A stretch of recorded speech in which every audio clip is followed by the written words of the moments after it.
Appreciate everyone's patience as our closed session ran just a tad bit over. And so let's go into certification of closed session, item 2.02.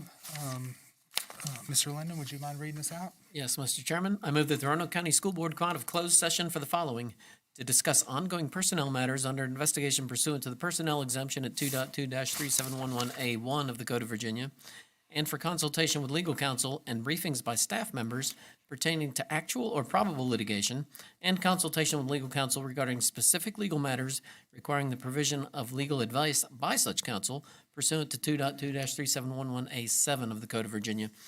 And I also move to certify that to the best of each member's knowledge, only public business matters lawfully exempted from open meeting requirements under this chapter, and only such public business matters as were identified in the motion by which the closed meeting was convened were heard, discussed, or considered in the meeting by the school board. Thank you. Second.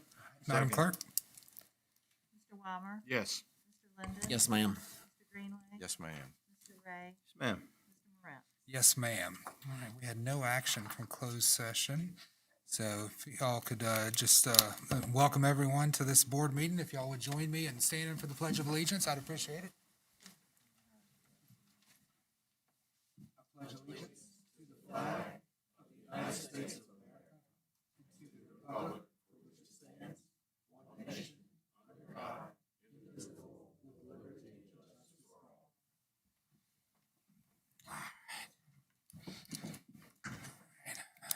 Moving on, announcement of changes in the agenda. Don't think we have any. Do I have a motion for approval of agenda?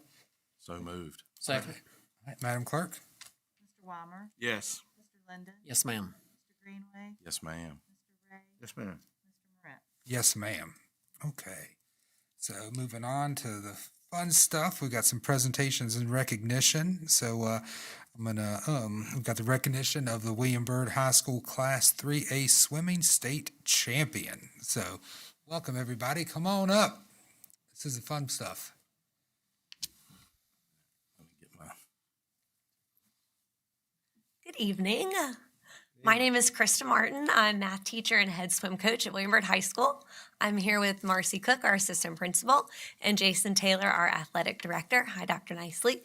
This is Colin Murtaugh, and we are so excited to be here to celebrate with you some awesome accomplishments that he had last year at our state tournament.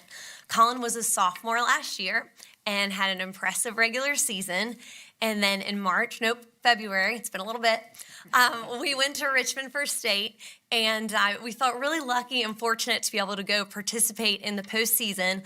I think that Colin would agree with me that it was an absolute highlight and definitely one of the best parts of an unusual school year, that we really had a good time and made some great memories. Colin in particular, he won both of his individual events. He won a 21.53 in the 50 free. And he also won the 100 butterfly with a 50.57. And if you're a novice to swimming, I can assure you that those are really, really fast times. Colin is humble, he is kind, he is a leader by example. We're so lucky to have him on our team, and he's been so mature at such a young age. As a junior this year, I can't wait to see, we're only about a couple days into the season this year, but we're really looking forward to it. And we have some other strong swimmers this year, and I know Colin's looking forward to postseason just like me, so I can't wait to see what the season holds. But I'm really proud of Colin, and not only the strong swimmer that he is, but also the way he carries himself and the type of student athlete that he is. So congratulations, Colin. Nice job, Colin.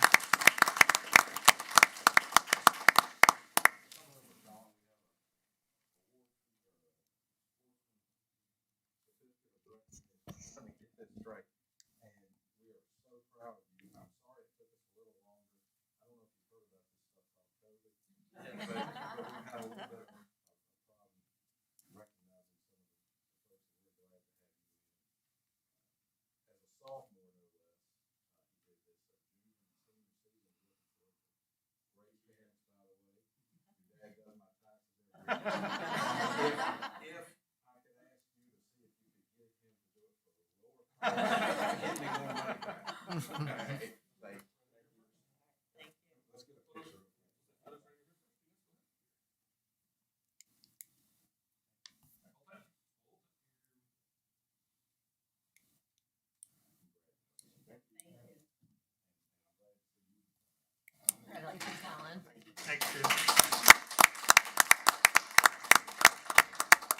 Congratulations, Colin.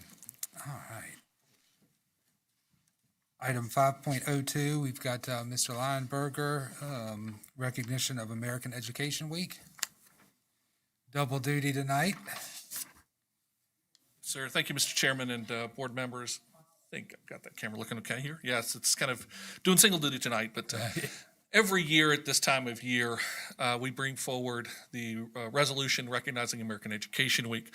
As you know, American Education Week recognizes all of the incredible people and the plethora of different tasks that are required to ensure that we have a very successful school system that turns out successful graduates.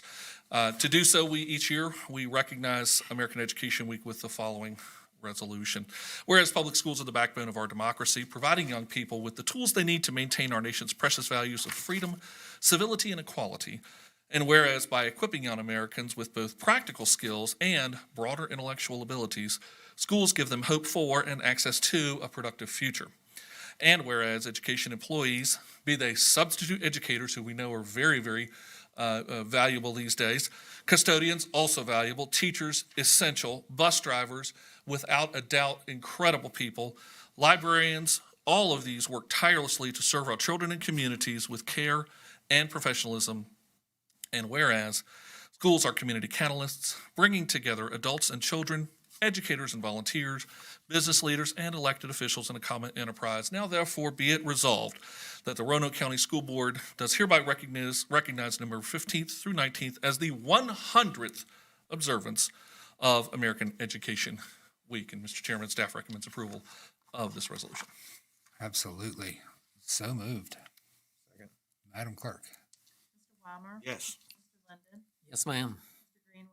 Yes, ma'am. Mr. Ray? Ma'am. Mr. Moran? Yes, ma'am. Thank you, Mr. Chair. So, no, thank you, Mr. Lineberger. So, yeah, and I know each of the schools next week will be getting a little something from Central and the school board. You know, hopefully it will allow them to do a minor celebration. But so we thank you. All right, item 6.01, we have a public hearing regarding Roanoke County Public Schools 2021-2026 strategic plan. So this was presented to us at our work session or our last board meeting. Where's Mr. Williams? I think it was the work session. Board meeting. Yes, was it, okay, right, meeting. well, anyway, this is a time, you know, we always have a public hearing for our strategic plan. I did not see anyone, sign up for that, so we'll move on to item 7.01, hearing of citizens and delegations. I have one, and, I have a Jacob Smith. If you'll just, you know, come on up, just state your name and address if you could, Jacob. So you'll notice a little, looks like a stoplight up there. You've got 3 minutes. It'll go green, yellow, and red. So glad you came here this evening, Jacob. My name is Jacob Smith. My address is 2534 Bloomfield Avenue, Roanoke, Virginia, 24012.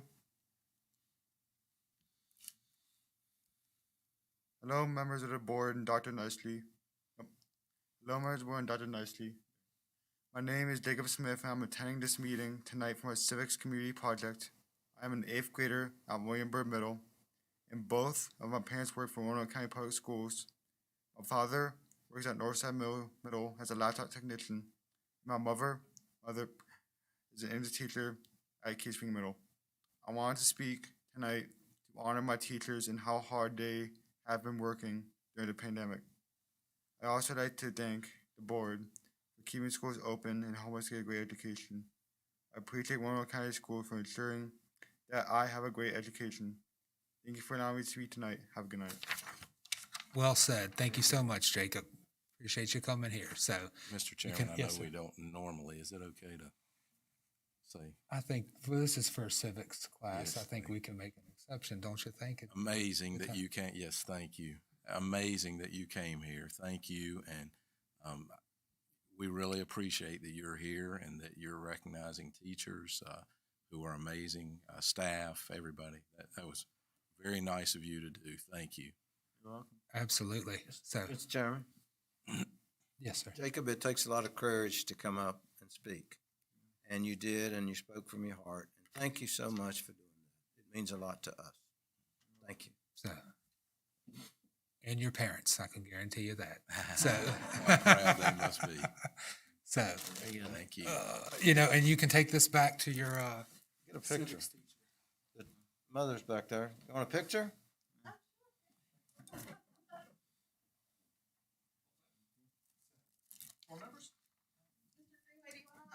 Yes, ma'am.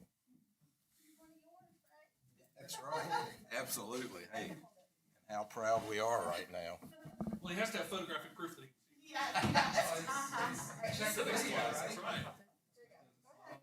I'll step out for him. All right.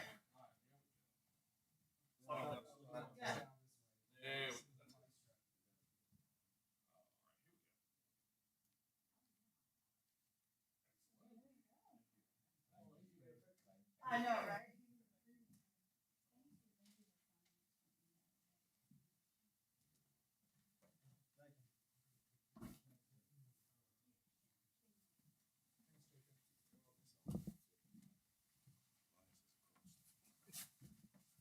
You see me last time? Took it off.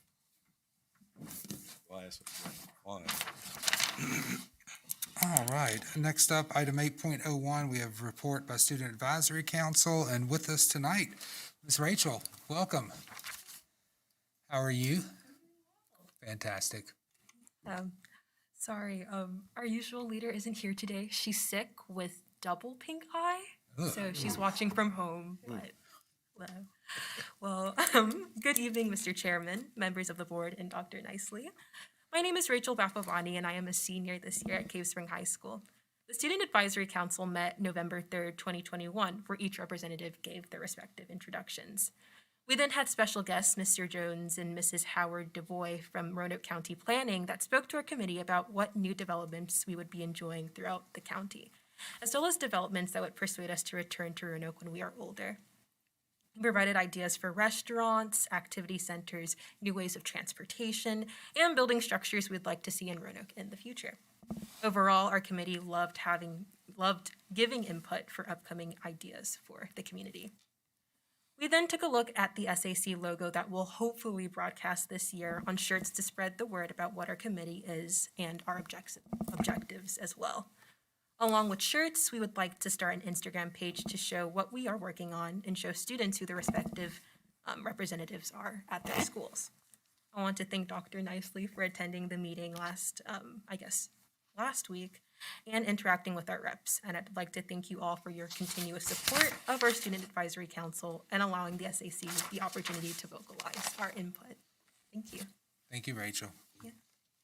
All right. Item 9, we have our consent agenda.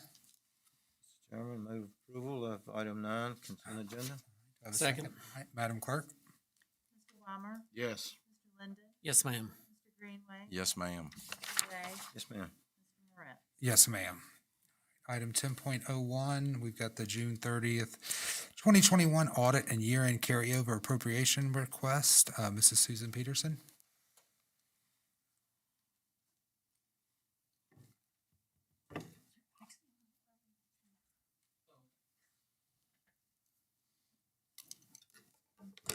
Good evening, Mr. Chairman, members of the board. Tonight, we bring before you the audited financial statements. It's called the Annual Comprehensive Financial Report, and you'll hear me use the term ACFR for short, because that's a lot to say. It is the big book in front of you, and it is also attached to board docs. This is a report that we do every single year to report how we did during the year. At the beginning of the year, we approve the budget, and that's what we plan to spend our money in. And then at the end of the year, this is kind of the final phase of our budgeting process. It's how did we do during the year? And that's the ACFR.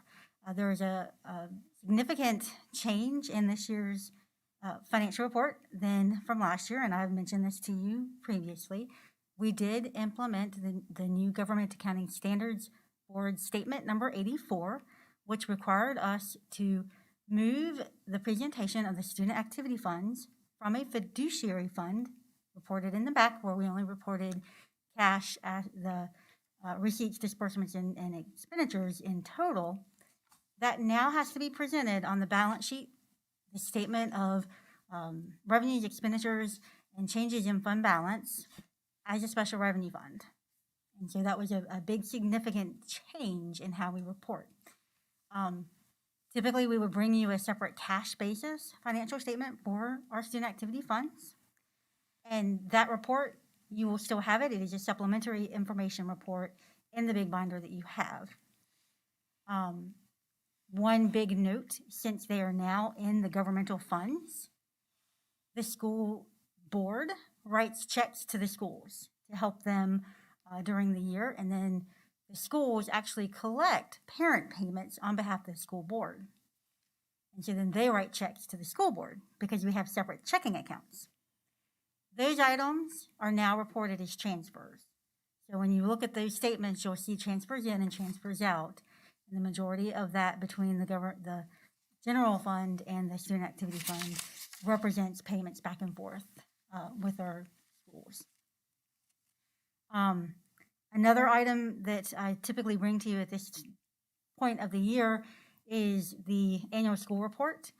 We brought that as part of another supplement information, so that's in the big binder as well. So I won't be bringing a separate report for that. That's usually information only. So I do have our auditor from Brown Edwards, Mr. Chris Banta is here, so I will concede the floor and let him come up and make a couple comments, because we did have our audit committee meeting earlier today, and he presented some information to them. Let me get out of your way.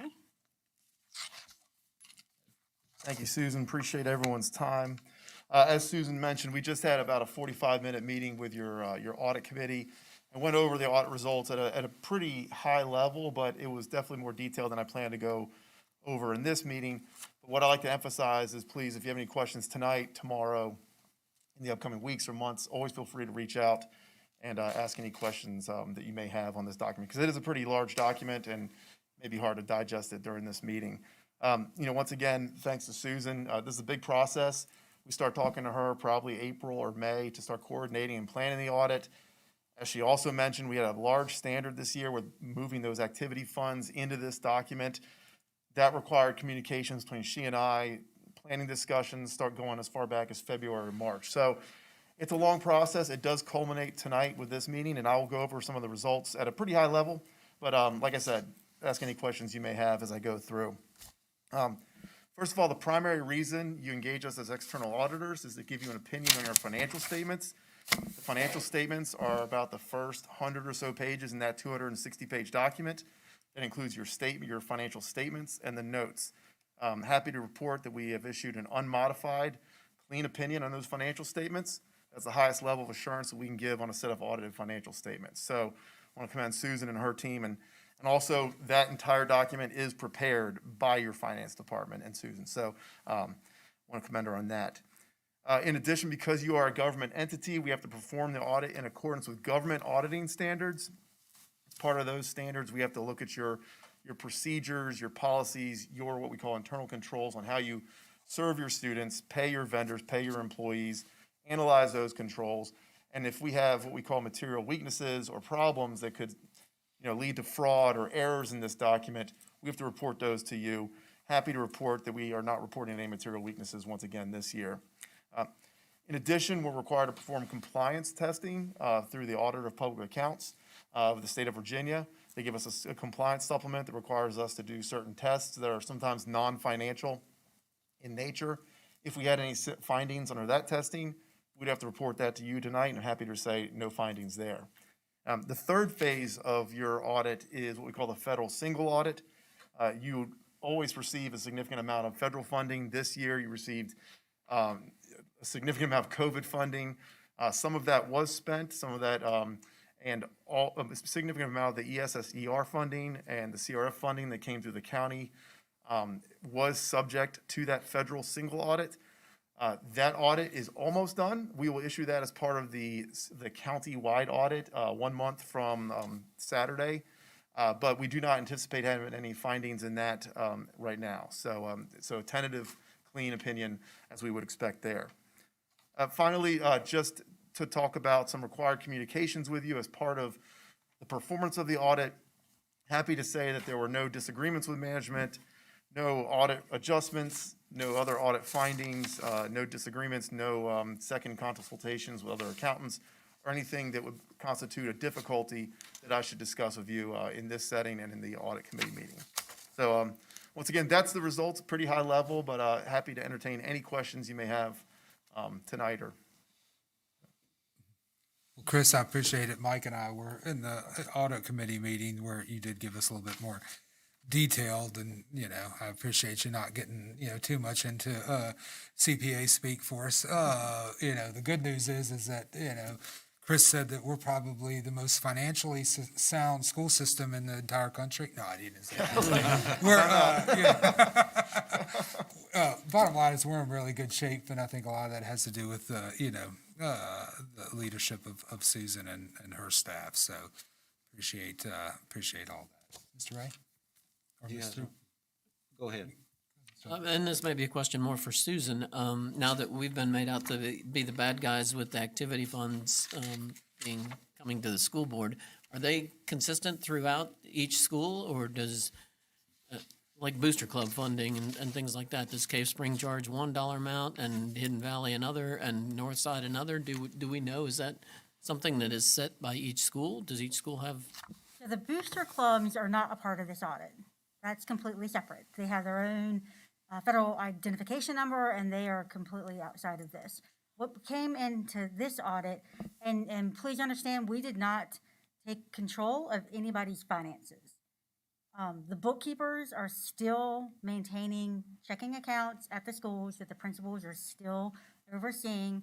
It's just a financial reporting piece of how we share their results to you. Whenever they charge a fee, if you recall during the budget process, it legally has to be approved by the school board. The only fees that we don't approve, because I think it would get a little too voluminous for you, would be every single solitary field trip that they take and every single solitary, and those are cost reimbursement basis. And so to bring 100 field trips to you to approve them charging $1 or $2 to the parent for transportation, I think would get a little overwhelming and a little unnecessary. But other than those really minor cost reimbursement type of activities that the schools hold, all fees are approved by the school board. Thank you. Mr. Ray? And, yeah, thank you, Mr. Linden, for bringing it up. We did talk about it a little bit more extensively in the meeting, but would you explain how these federal funds and how we book that? Because sometimes when I heard tonight, when I asked in the meeting, was, you know, when do they come in and how soon do they have to go out? When do you disperse these? Certainly. The majority of the grants that we receive are reimbursement basis. So that means we approve the budget ahead of time, the departments can spend it, and then we get the money back after we submit a request to the Virginia Department of Education. We had two pieces of the CARES grant, the CRF that we got from the county, where they gave us the cash up front, and the CRF that we got from the Virginia Department of Education, and they gave us the cash up front. Both of those, we had the cash before we spent it, but we came to you for approval of how to spend it, and we spent it down really quickly. And so all of the revenue and the expenditure for the pre-received money was in the same time period. Continue. Just like to make a comment. Chris, you know, our auditor, and, you know, with Brown and Edwards, and certainly, you know, you did a thorough, and you complimented you know, Susan very well in there, and we did too. You know, this is not easy when you're doing all these transactions and taking in federal money and dispersing it, making sure you're going by the rules, and even just, you know, on a just a basis of, it's been a real accounting year, if you will, because, you know, in the way the rules have, you know, sort of changed along the way. So you know, we do thank you and, you know, for complimenting Susan because she is doing a great job of keeping us out of jail. So, Mr. Chair.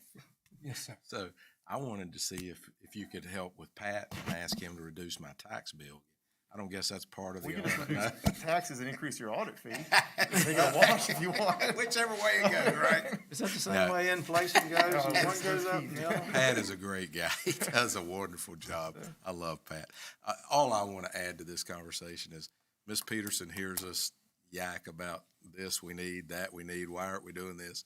And I want to say how thankful we are to have you and that you do a great job. And every year we get these clean opinions just confirms what we already know is that, you know, we've got the best. And so I don't want you to think all of my agitating and questioning that some people may think, well, gosh, you know, he's got problems with. I absolutely know that you're a wonderful asset to Roanoke County Public Schools. So thank you for the audit. Thank you. Chairman. Just a comment that you made with regard to the audit. I can remember having gone through this audit process several times, that this is the cleanest audit I think I've seen. You know, the summary that you gave us with the control deficiencies. I know that in past years, you know, we've had more. They're not glaring and they're not gross, but they're mistakes that were made that we try to correct through Ms. Peterson's office. But this is hard to believe that, you know, you went through all those school accounts and there were 3 things that you thought, you know, might be something we need to look at. I think that that speaks highly of the job that Ms. Peterson and her staff are doing with regard to the bookkeepers and the administrative staffs to make sure that these policies are in fact in place and being followed. But I appreciate your diligence, you know, in looking at all that, because that's the only way we know. We can't keep up. We have a hard time keeping up with Ms. Peterson's. We have a very difficult time, you know, with 27 others that we might need to look at. Appreciate that. Thank you. And I understand you spend a lot of, people leaving, still you'll see your lights on, you're still here. So, It's been a long haul. Thank you, Chris. Appreciate you.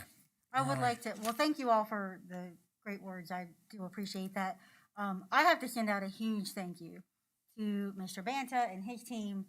This was a really hard year, and his team were very patient when they needed to be patient. They were very fast when they needed to be very fast. And so we got to this point because his team was tremendously wonderful. I also have to thank the Mr. Bradshaw and his team, the nutrition team, all of the principals, all of the bookkeepers. You know, it takes a lot of people to pull together all of the documentation for this audit. And this is not something that you get to do whenever you want to. When the auditor asks for it, you got to give it to them pretty quickly. And so all of these stakeholders have really stepped up and took care of getting the information to the auditor in a timely basis so that we could get to where we are. And the bookkeepers and the principals, I cannot give them enough accolades. We have such a good opinion and so few comments because our principals take their finances very seriously, and so do their bookkeepers. It's very important to them, and they just, huge kudos to them. They do a great job. All right, don't go anywhere because we'll jump into the next agenda item. You're going to talk to us about the request to. We need an action. Oh, we do need an action item for that, don't we? Thank you, Mr. Linden. I appreciate that. All right. And actually, the action item, we didn't even get to that part yet. What's that? That's We the need an whole action. year-end We need to approve the audit and the year-end carryover. request. Carryover, yeah. Yes. So the report that you have in front of you, I did share this carryover report with you at the October board meeting, October 5th. There were 2 little changes in here. The fleet replacement and the technology replacement, I had listed with higher dollars. When I went back and sharpened my pencils and made sure that we were putting the right amount in there, there was an error, and these numbers came down. And so the only amounts that we need is 500,000 going into the fleet replacement and 392, 334 going into the technology replacement. So this means that 435,290 will go into minor capital as well. That's the only change, and that was just a Okay, mistake of picking up a certain budget number versus another budget. perfect. So, the year-end carryover as it is presented, we did follow the new policy whereby we take our revenue surplus of 2.7 million, less our department savings of 1.7 million, and since it's a savings, and a personnel surplus of 3.1 million. So we have just 7.56 million to carry over. This does not include the emergency fund. That's already set aside, and we didn't touch it, and we're going to carry that over as well. But the amount to allocate is the 7.56 million. We set aside 80,154 for encumbrances. We split the remaining in half. 50% will go into major capital of 3.7 million. The CSA contribution is 1 million. The fleet replacement is 500,000. The technology replacement will be 392, 334. And then minor capital will end up with 1.8 million being added to the reserve balance.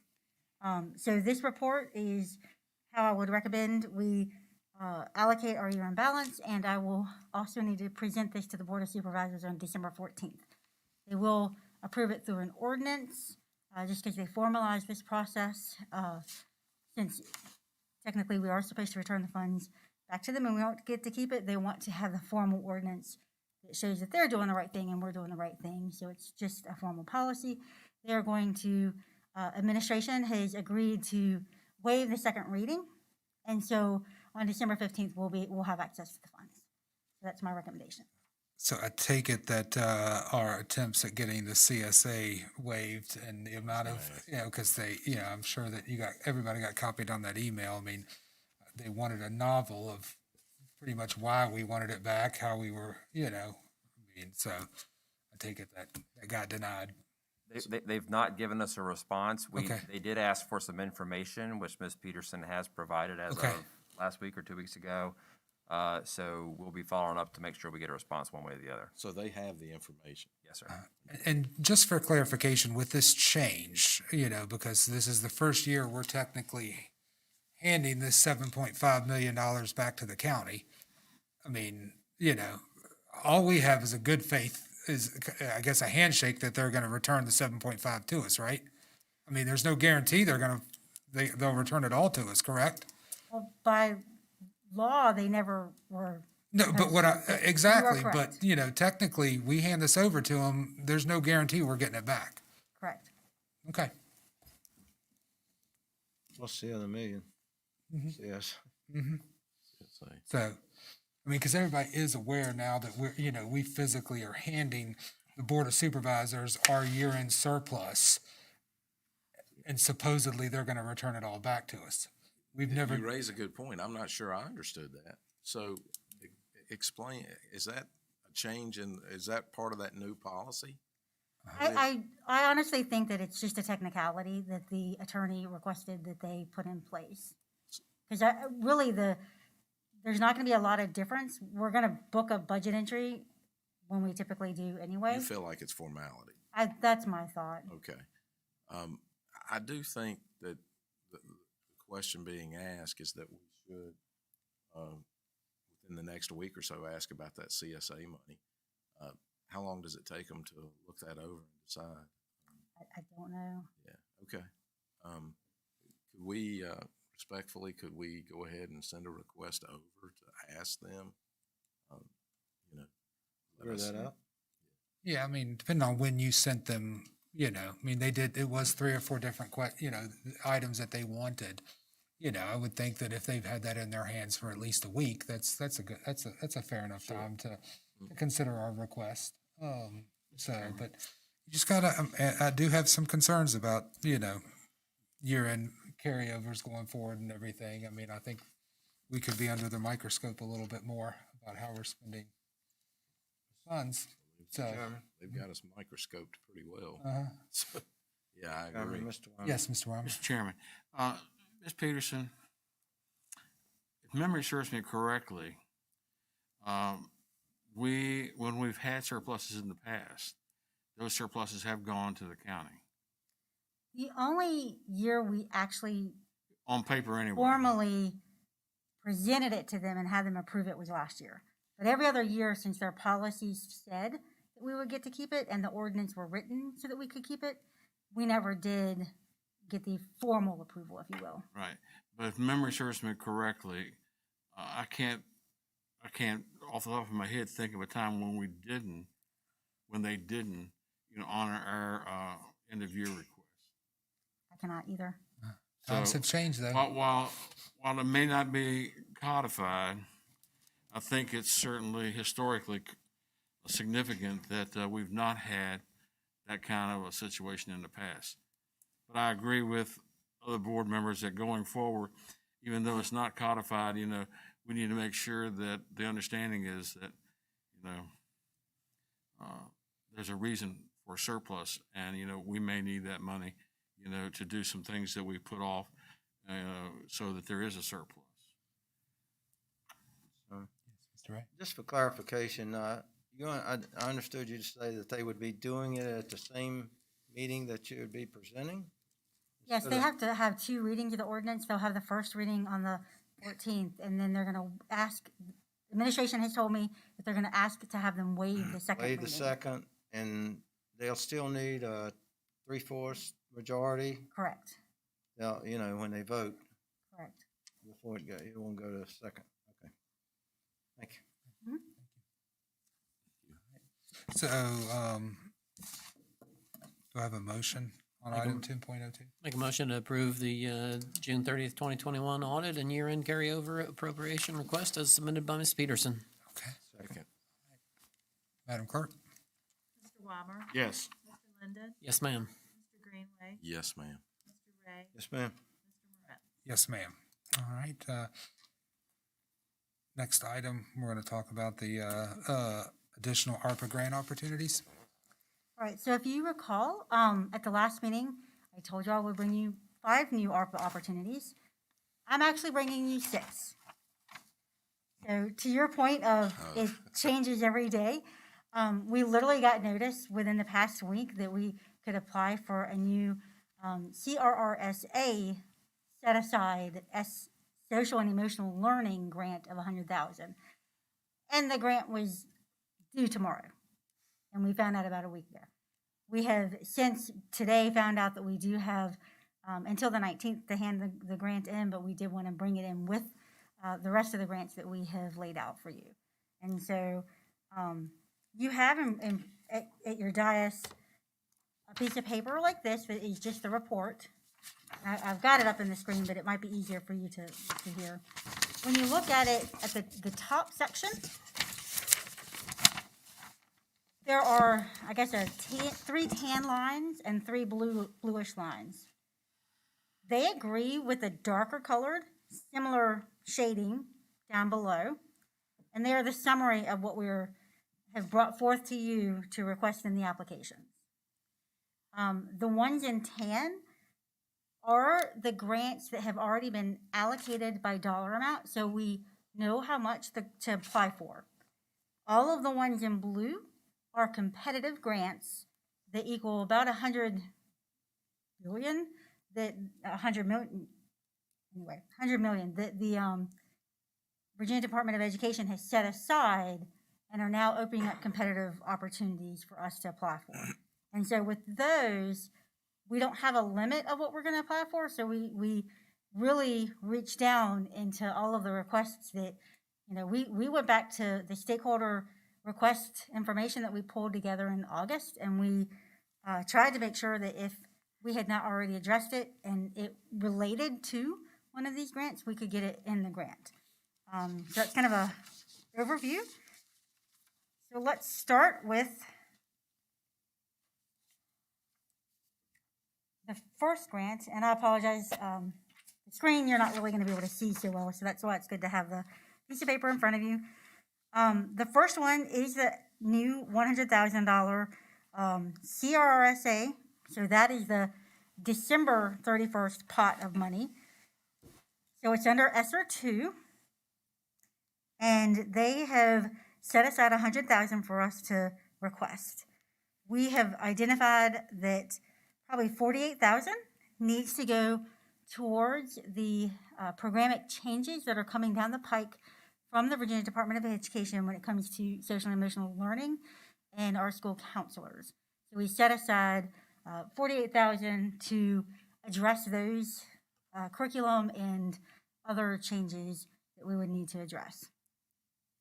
The other 52,000 we are setting aside for training for social and emotional needs. Training will provide to our staff, and that will help improve their responses with our students. So that is the first, most recent one. The second one on here is an amount from ARPA ESSER 3 for homeless children and youth.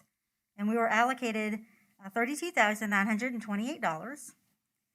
The plan is to use $2,907 for tutoring, and then $30,000 for materials for our homeless students. We have them identified, and we have a certain amount that we will not give to each student, but set aside so that we can provide materials, supplies for each student in need. So the third grant is the HVAC grant. And you can see we've already provided this list to you, so I won't beleaguer it. But Mr. Lowe did lay out kind of our priority list of when we would get these different HVACs, boiler replacements, water heat source pumps, and all that replaced. So you can see the priority list here for him. Again, that comes to $2.67 million. We, as I mentioned before, there is a matching requirement for this one particular grant. We have already met it, so we're not even, we get full access to the funds. All right, so now getting into the grants that we're just going to apply for and hope that we get most, if not all, of what we have asked for. The first is the ARPA ESSER 3 set aside amount for summer programs. And if you recall, in a prior set aside from ESSER 2, we funded summer school for the next 2 years. So with this program, since we didn't get that third year approved, we're trying to get it in here, and hopefully we'll get 3 years of summer school and maybe a half in here. In addition, there's a little bit for the gifted curriculum to kind of revamp what we're providing during the summer schools. So that's our first competitive grant. We're looking to apply for $745,094. Our second competitive grant, and I'm sorry, I'm not even, or are you doing it for me? Thank you, Chuck. So our next competitive grant we are looking at is the Extended Learning Program. And for this, we set aside funds in each of the years so that we could offer incentives to our staff to provide before school, after school, and Saturday school tutoring. It'll be a certain amount assigned to each school and a certain rate per hour and all of that, but we will, we're hoping that this will provide an opportunity to entice some of our teachers who are doing a wonderful job with our students, bringing them up to the standards that they need to be at, that this is just a little bit of something extra that will help provide them incentive to meet with their children before or after school. One question, Mr. Chairman. On that year through 9/30/24, did you say an additional year you were asking for, or is that in here? So with all of the ARPA grants, they technically end September of 24. So that's 3 months after our fiscal year. And so in that column, like with this dollar amount, I allocated an amount that would only equal tutoring that we would do in August and September. So it's not a full year, it's only a partial of a year.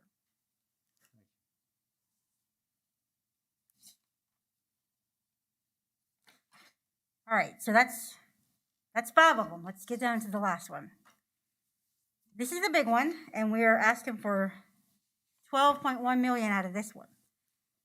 We're hoping to be able to do a lot of really good things if we can get the majority of these items approved by the Virginia Department of Education. So first on the list, we have remediation. We are hoping to go ahead and get 11 teachers in our schools, elementary schools, this year after the break. And then we're hoping to get 22 teachers in our elementary schools the next 2 years. We are looking to add 2 math specialists to cover our elementary schools and a reading specialist at every middle school. So that's a total of 4.5 million that we are hoping to be able to put towards new positions that are temporary to help our students. So then the next section is our positive behavior intervention system program. As you know, we have started, Dr. McClung has really headed up this great initiative, and all of our schools are really moving forward and doing great things with this initiative. We started this initiative underneath a grant several years ago, and that grant ran out. And so we're hoping to be able to continue it through this grant. In the current year, we're looking to add some, and I won't go line by line. There is an associate director position and 3 supervisor positions we're hoping to add to that grant to help manage all of the training that is required, because there's a lot of administration and kind of tentacles to kind of pull together. So we're hoping to get some good employees to come in and help promote that program. There's training costs in here, national conference, safety conference, training where we pull consultants in to work with our staff, stipends that we pay our staff to come in the summer for training, stipends that we pay stipends, but we pay substitutes to bring the teachers in during the school year. So a bunch of training costs. And then the bottom half are all the different materials that we would need for the success of the program. So what we've done is the current year, the items that are listed have not been funded. Everything else has already been funded for the current year. So then the next 2 years will be fully funded through this grant. And then the last year, if we can get the materials in and buy them at the beginning of the year, we can get them in the grant as well. But I would not ever put staff in that last year that would be on a temporary contract. So we would look to put almost $1.4 million into the PBIS mission that Dr. McClung is heading up. So then the last group, we've got a big variety of information. In this last group, it's other identified costs. As you know, in our ESSER 3, we have put a special ed teacher in every elementary school. That was a 1-year contract, and we're hoping to be able to provide a 2nd and 3rd year contract through this unfinished learning program grant. We also, if you recall, took out 8 of our instructional assistants from the ESSER 3 grant. We're hoping to be able to fund them through this grant. We have additional monies in here for the special education coordinators for summer work that is necessary for what they do. We have added 3 positions that will really greatly help our elementary schools, the instructional technology resource teachers. So hopefully we can get that up and running and help them out. We have 2 A-STEP teachers. This is a program that we hold here for students to help them when they're in a bad situation to get what they need to graduate, and it's a very successful program. We have lots of principals wanting to have some of their students come here, and we just don't have the capacity with who we have in there now. We are at full capacity. We have wonderful staff in there, and they're doing amazing things with this program. It's just not big enough for what we could use. We also added transportation into the program because that is a barrier that we would like to remove for some of our students. Moving on, the next program is the gifted middle school teacher. We wanted to add one teacher and then materials for the program. So that's a program. And just a side note, when I got the application for this, the Virginia Department of Education literally said, hey guys, don't forget about your gifted in the unfinished learning, because they're a group that, because they're not struggling, they're not necessarily been recognized as needing these extra funds.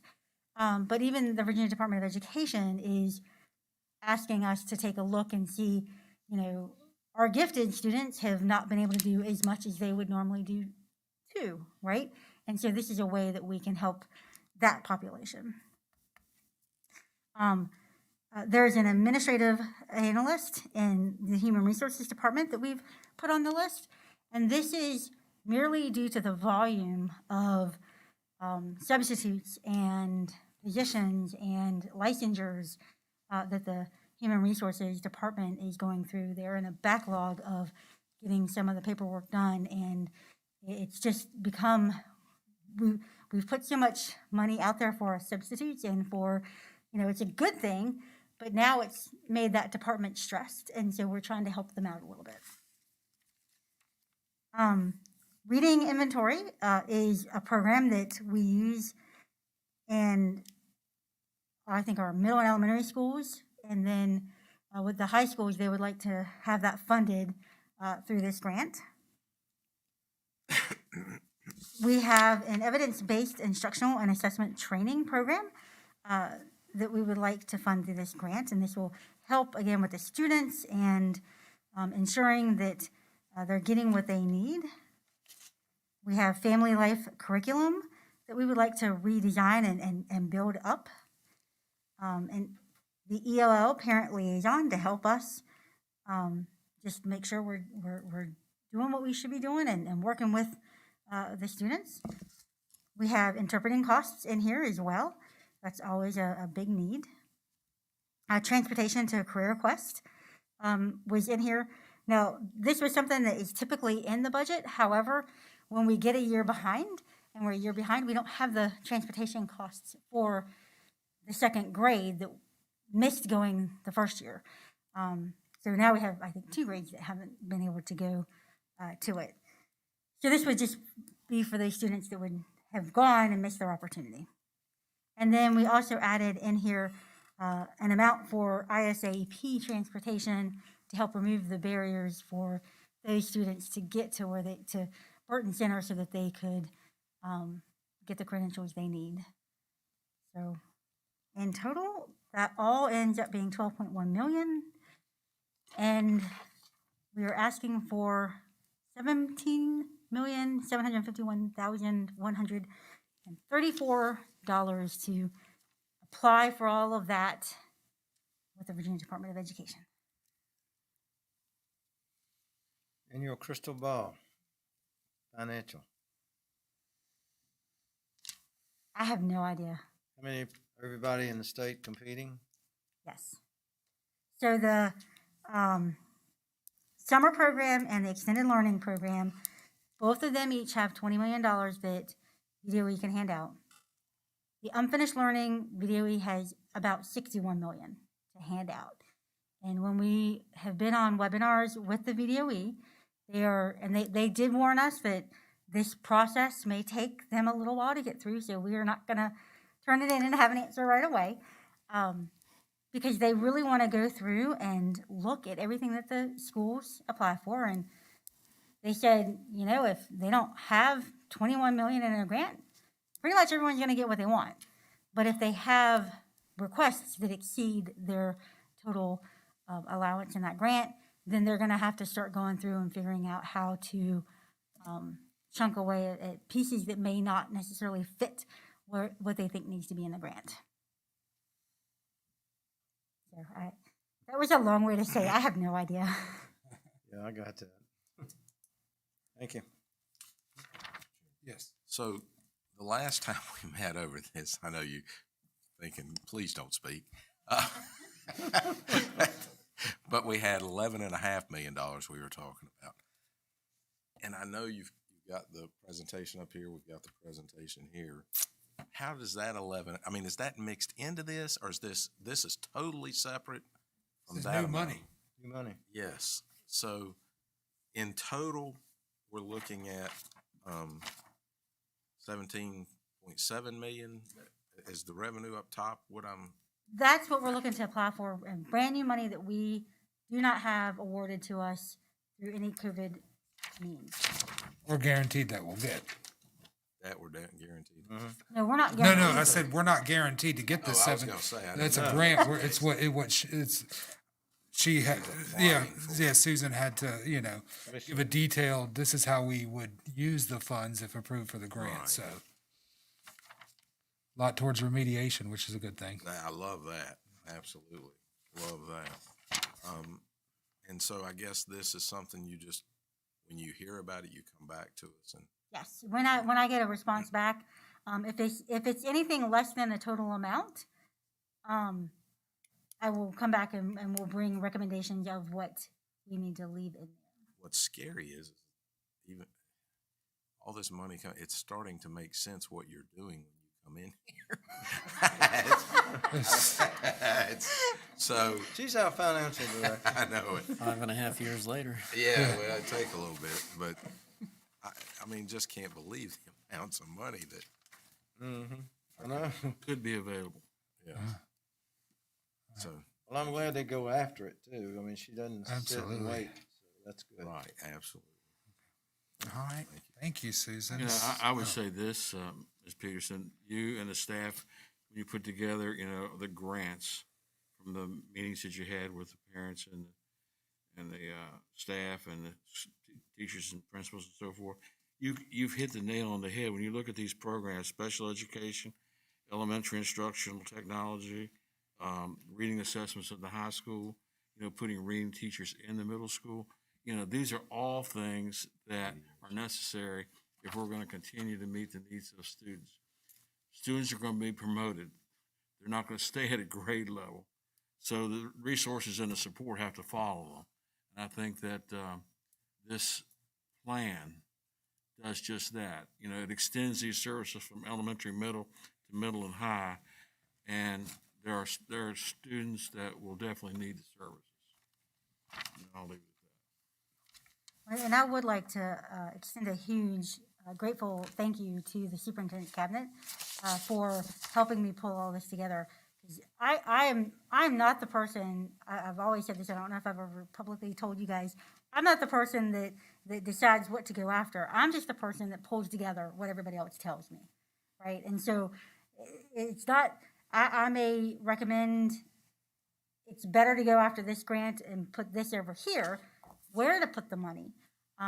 But a huge thank you to Dr. Nicely and all of the superintendent's cabinet for meeting with me and working through all of this and pulling it together and making sure that we do identify all of the needs. All right, so do I have a motion to, so Susan can apply for these grants? Go after the money? I'd like to make a motion to approve the request to apply for the additional ARPA grant opportunities as presented by Ms. Peterson. All right, do I have a second? All right, Madam Clerk?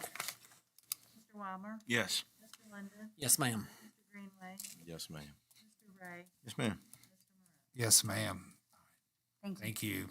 All right, item 11.01, Dr. Scull is going to give us a COVID update.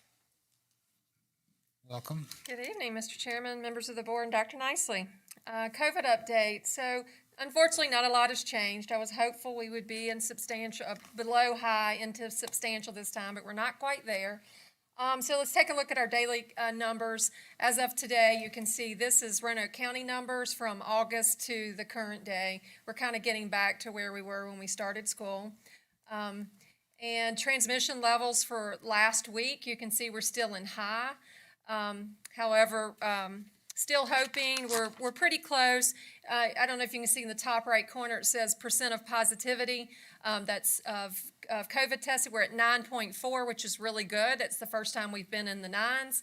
And in order to get to substantial, you have to have percent of positivity below 10, and you have to have your case numbers under 100, and we're at 129.5.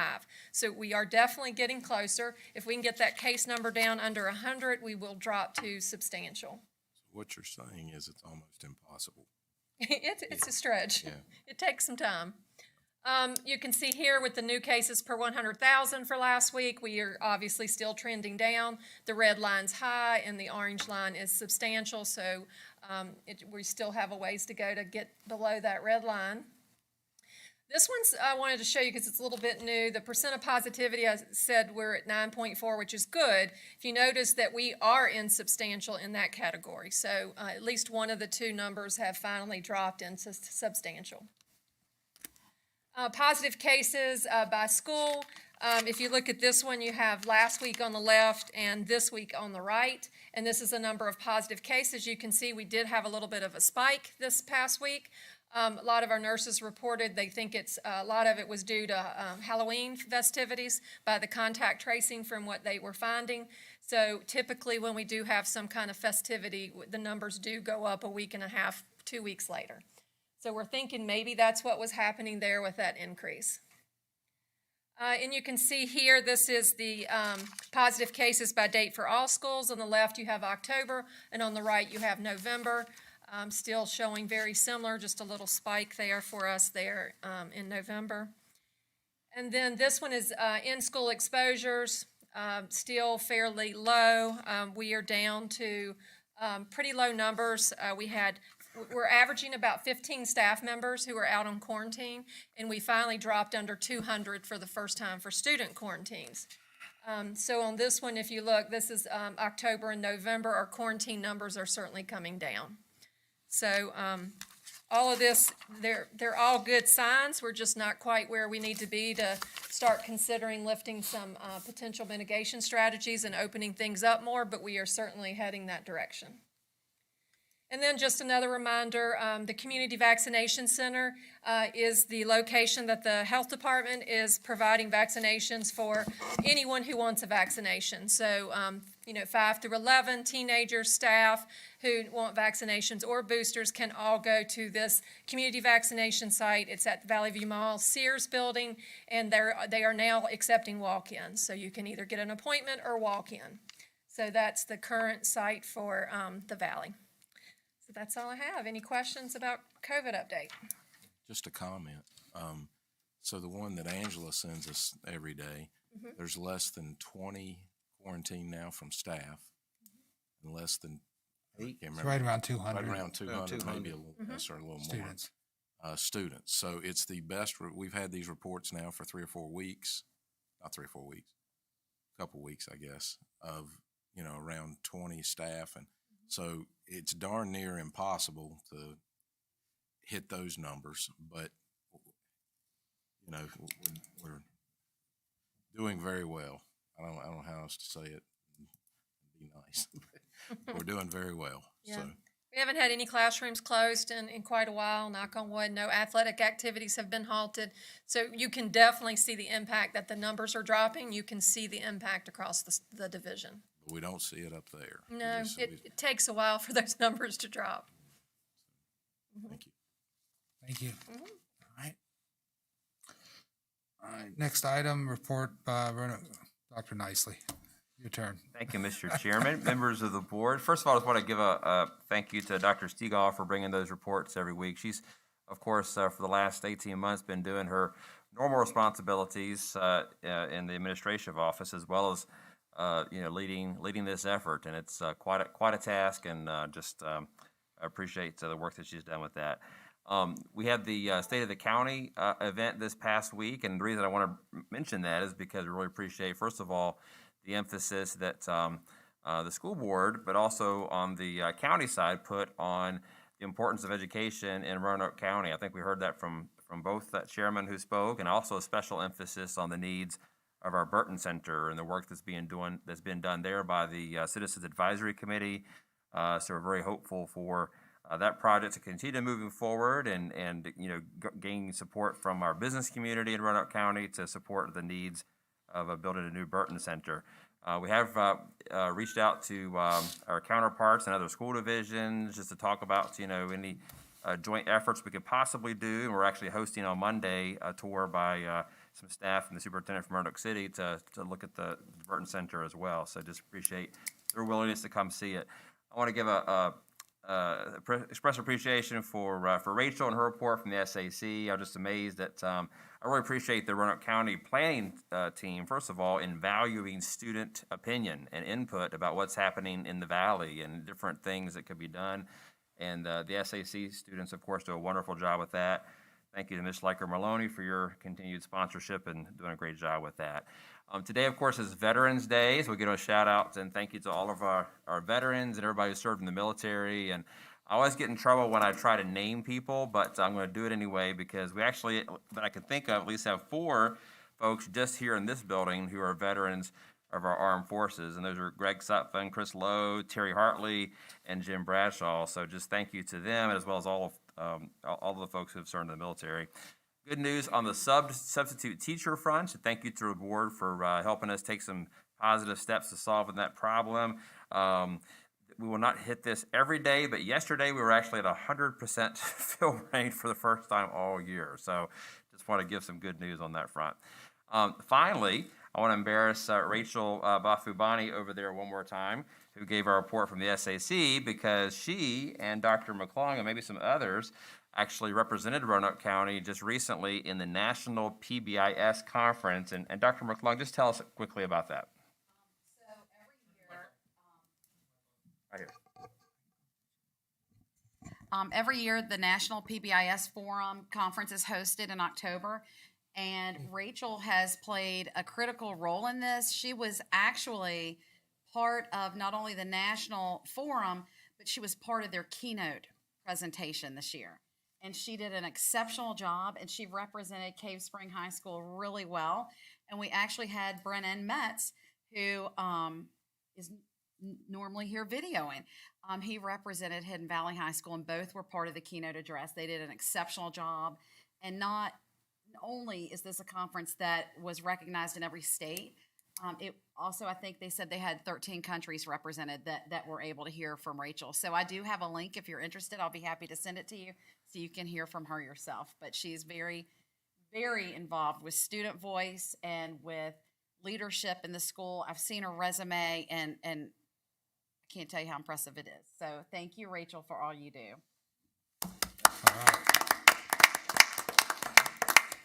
All right, thank you. All right, reports and inquiries of board members. Mr. Wyman, we'll start with you this evening. Thank you. I too want to echo Dr. Nicely's comments about Veterans Day.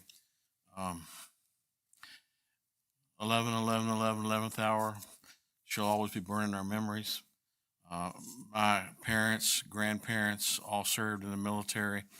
I have cousins and other friends who have, and it's a real pleasure to have a day where memories can resurface, and the privileges that we have can be enumerated again. And I'm certainly thankful to all those who have served in our military. I too want to speak about the state of the county. I thought that our chairman did an excellent job, along with the staff in our presentation. We hit on all the critical issues that we have in the county, and I think we also set the stage for regional cooperation, not only with other localities, but we reached out to colleges and other higher education institutions. We reached out to Virginia Western and the programs they have there. We reached out to the business community for mentor and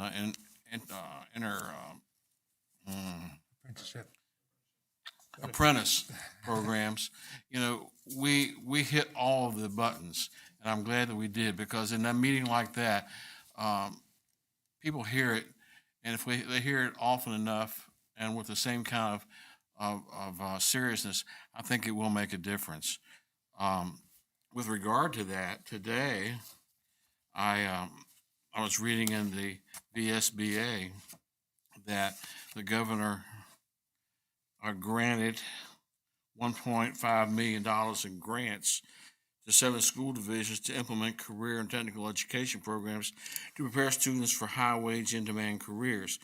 The Career and Technical Education High School Innovation Grant Program provides one-time funding for school divisions, according to the governor, to help them earn high school diplomas, industry-recognized credentials, and associate degrees in less than 5 years. And those are all initiatives that we have begun in Roanoke County. We were not one of the 7 school divisions that received the money. However, it dovetails very nicely with your presentation because each one of those things was in our presentation with regard to what this is all about. The programs that were funded, and I thought this was interesting, the programs that were funded have to do with cybersecurity, with nursing, with medical care, and also the vocational areas where there's a deficiency within the region for people with those skill sets. So I think that we are definitely on the right track with regard to Burton and what Burton can be and should be for the community. And I hope that further announcements from the state and further monies that are going out to school divisions will spur this on. I think the most important thing I read, though, in that press release was the fact that, you know, they're looking at partnerships now between schools, public schools, and 2-year colleges, trade schools, and things like that, so they can get students in high school on a 4 or 5 year program so that they can receive certification and associate degrees, which is additional training beyond the high school in a 4 or 5 year period.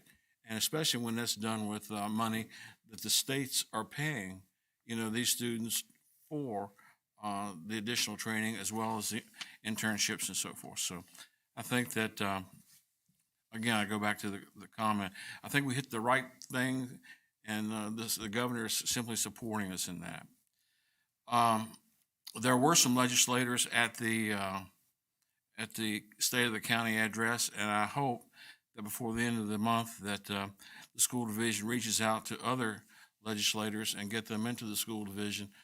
This is an important time for us as we go forward with our Citizens Advisory Committee on Burton. It's also, you know, some other funding sources, some funding streams we're looking at where we may need to have the support of local legislators to provide the resolutions in the General Assembly, because we are not a city, we are a county and subject to the Dillon rule, which means that the government has to approve, you know, tax increases or funding stream increases, you know, that cities have that opportunity and certainly the counties don't.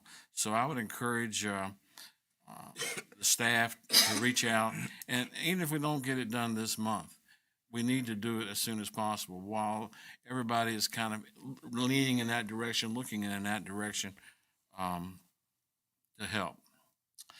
As I came in tonight, one of the board members who will remain anonymous, but Mr. Greenway asked me what I was doing here tonight. And I told him that, well, I have a court order that I'm good until they certify elections. I'm glad to see Mr. Hudson's here tonight. Brent, nice to have you with us. Hopefully this is going to be certified on Monday, and I will be transmitting a letter to the board chairman that on Monday, as soon as I know that it's certified, that I'm going to step down so that there won't be any impediment to getting him on the board as soon as possible. I hope that he has much success. I also want to say that the other two people who ran in the Catawba district deserve a lot of credit too. It was a clean race. It was a race based on issues with the schools. And I can honestly say that having been through that process twice myself, it's financially, emotionally, physically challenging. And it takes a lot of stamina for people to step forward like yourself and put in the time and effort that's necessary to represent the people in the district. So congratulations, and a heads up to you, Chairman, when you receive the letter. With regard to Mr. Moretz, I would say one other thing. I was chairman twice, vice chairman twice on my previous tenure on the board, and I liken it to people in a car. Passengers enjoy the luxury of looking around, kind of sightseeing, taking advantage of all the things that you're passing and looking at, and enjoying the ride. But the driver has to know where you're going, how you're going to get there, traffic conditions, monitor those conditions on a constant basis, to get you there safely. And as chairman, that is a difficult situation in the times that we find ourselves, because you're lucky in Roanoke County. You have 5 independent board members who all want to be part of the solution and bring solutions to the table. And it takes a skillful leader to keep us together and to keep the county moving forward. And during the time that I've been on this board and my observation from afar before I was on the board, nothing's changed my mind about this board. It's a good, solid board with great leadership. And Mr. Moritz, I want to personally extend my congratulations to you for a job well done. That's all I have, Mr. Chairman. Thank you. Mr. London? Thank you, Mr. Chairman. I too would like to thank the men and women of our armed forces. Veterans Day is maybe one of the more underappreciated holidays, but I can always remember when my boys would come home from school on Veterans Day after usually a fairly large assembly. It would always spur conversation at the dinner table about who in our family had been in the armed forces and where they served and what they did and things like that. So I'm hopeful that we can get back to that.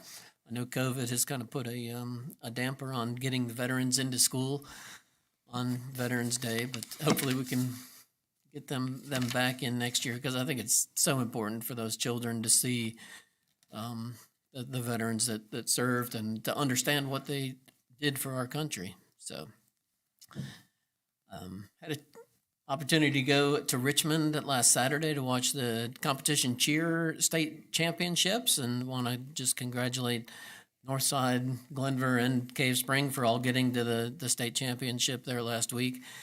Glenver's team missed out on the finals by a half point. Felt sorry for them. They had a very good routine, but missed out by a half point. Northside, unfortunately, did not have a very good day out there, but just getting to the state tournament obviously is something that those girls and boys should be proud of. So I want to take an opportunity to thank the citizens of the Hollins district and the Bonsack area for their confidence in me for another 4 years here on the board. Geez, we got to put up with you again. Yeah, that's right. Congratulations to Mr. Hudson on your victory as well. And also, I'm glad Mr. Weimer is here again tonight, because I did not have an opportunity at the last meeting, or did not take the opportunity to thank you for your service. Nearly 50 years here with the county. Started out in the classroom and through administration, and then here at central office. Everything you did was always first class, always very professional. I appreciate everybody that I've talked to that knew you, that worked with you along the way. Always had such positive things to say. And I've just your time here on the board, always came in prepared, always very analytical, always thought about everything, very detailed.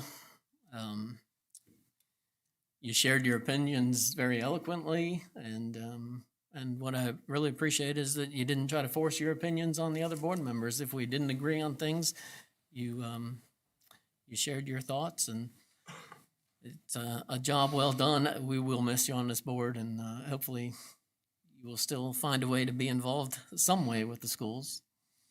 But thank you very much, and we will certainly miss you. All right, Mr. Greenway? Yes, thank you, Mr. Chairman. So I told Mr. Weimer this was going to be like a Dean Martin roast. We were gonna roast Mr. Weimer and celebrate him at the same time, but I'm going to keep it real, and I said it when we had these meetings when we knew Mr. Butzer was stepping down, and I'm going to say it today.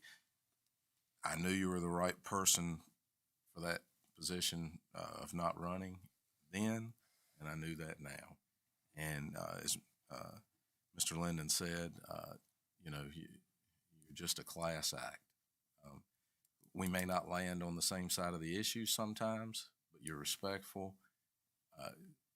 I feel like the relationship we've had has been one that can, I hate to include me in that, but I think from your perspective has been one that we can learn from, that we can carry forward in society, that we can tell these morons in D.C., if we can do it at the local level, certainly they should be able to do it, and our kids are watching. So,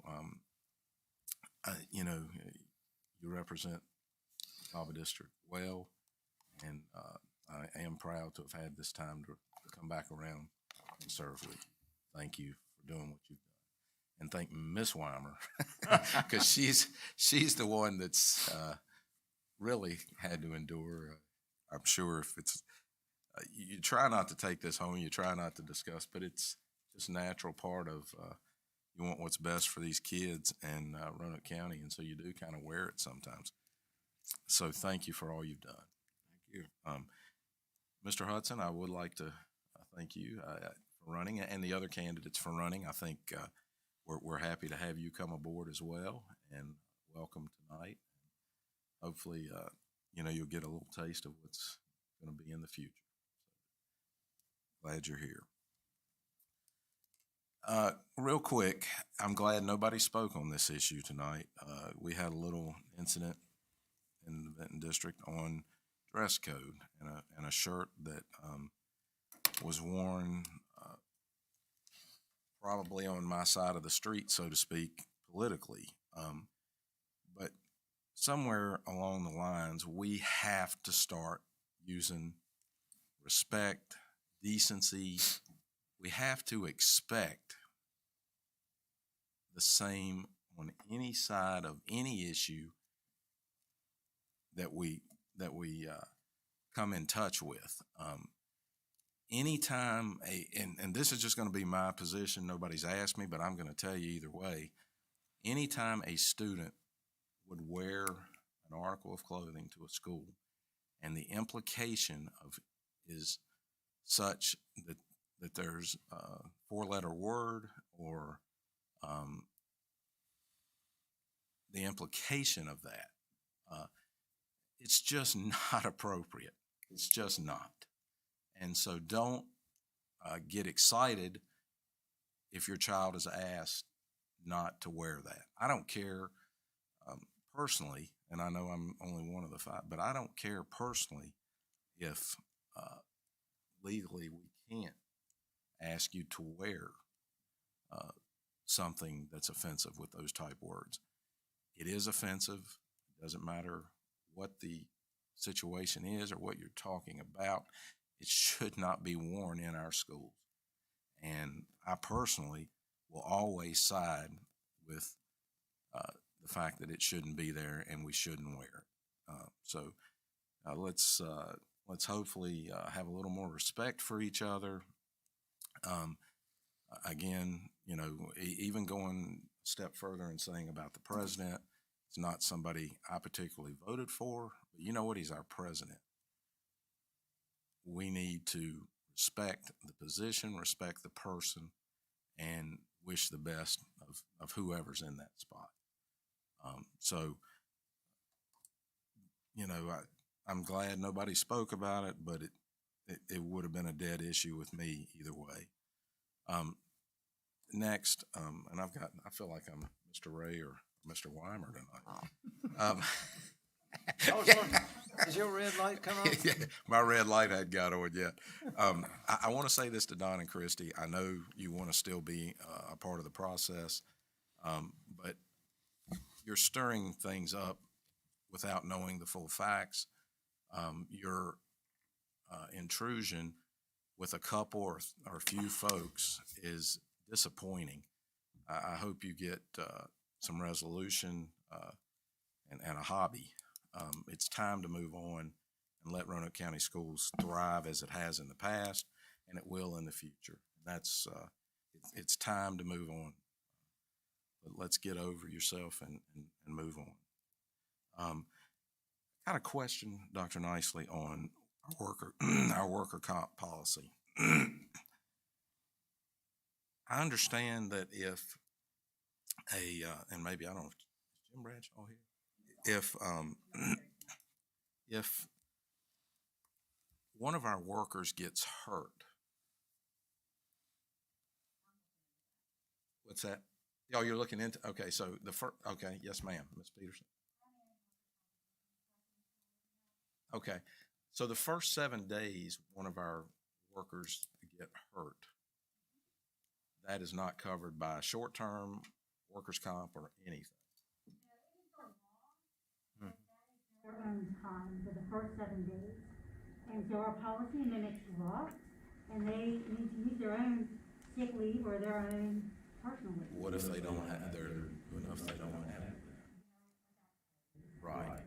And so I think. It's not something that we. No, I get it, but there's other divisions that do address that.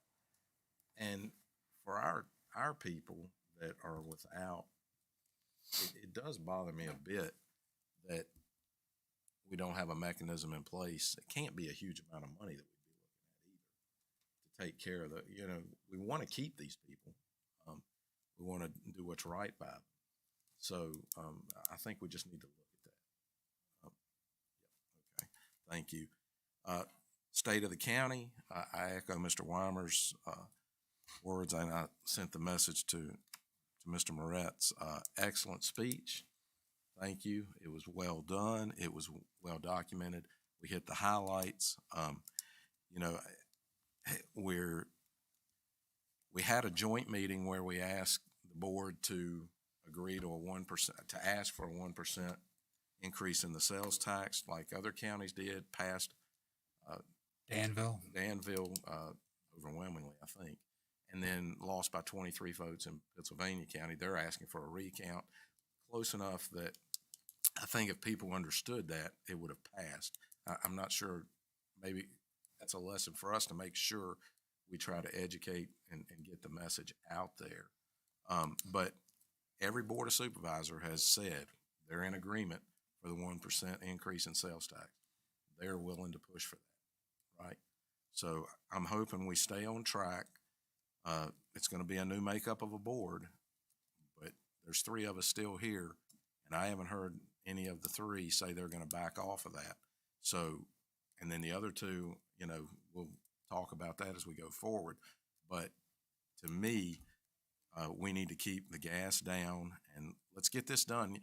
You can't be party affiliated, and you either got to be party affiliated or Roanoke County driven to do what's best. So, we've got to draw that distinction. Now's the time to stand up and say, what's best for Roanoke County and how we're going to get it done. And in the fashion that we were given is that it's going to happen on the 22, fall 22. We're going to ask for that in fall of 23, or fall of 22 would be the referendum, wouldn't it? In fall of 23, we would start receiving those funds to facilitate the debt for BCAT. So we're not losing sight of that. I just want to make sure my counterparts hear us, that we're not losing sight of that. And that's pretty important to us. And then last, as everybody said, we couldn't be doing this if it weren't for our veterans. We're indebted to them, a debt that cannot ever be repaid.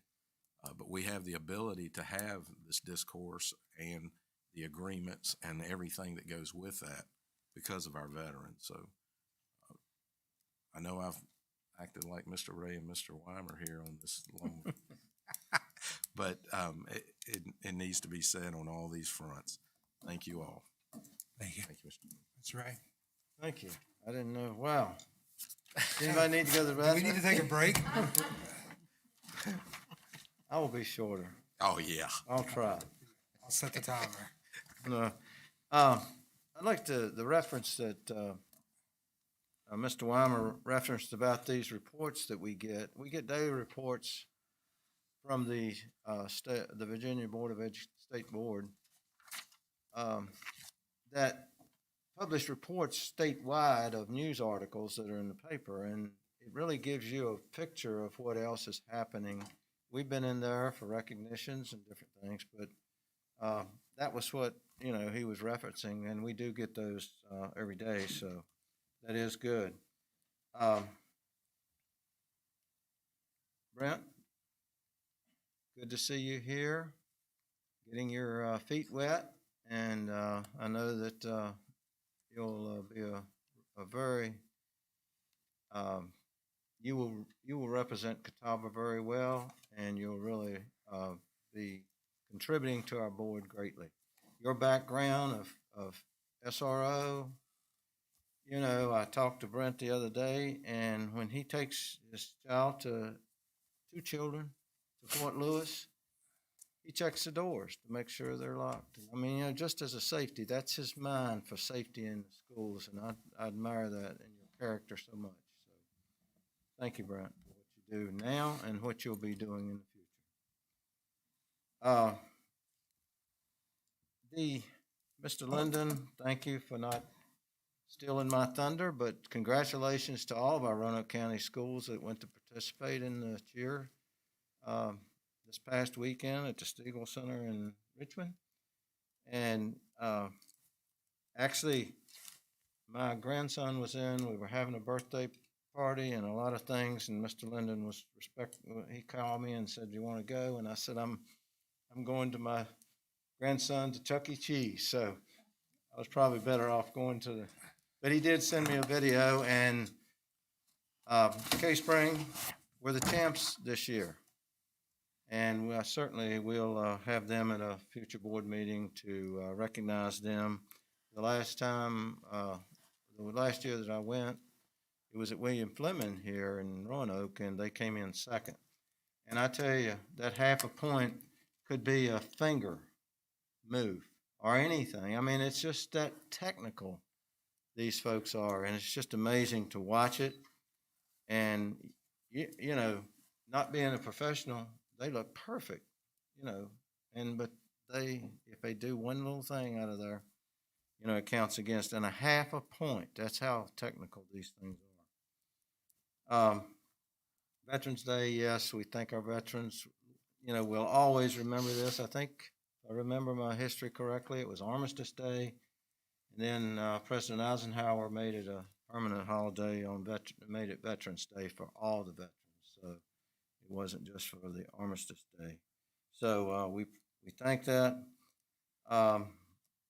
You know, what do you say about Mr. Weimer that hadn't been said? I mean, Nothing.